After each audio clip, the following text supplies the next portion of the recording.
iskaano cab markasta way dhar qurxanta dibadda loogu soo dhiibaan hadii dalab wadan shisheeye dhar ma ka dooni karee dhulkaaga hooyo dharkiisa ku deeqo saas hadeeta hadda iska fur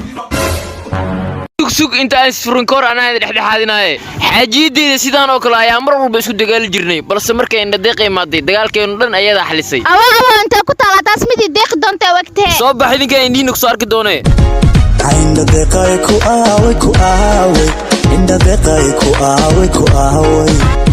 inda deeqay ku aaway inda deeqay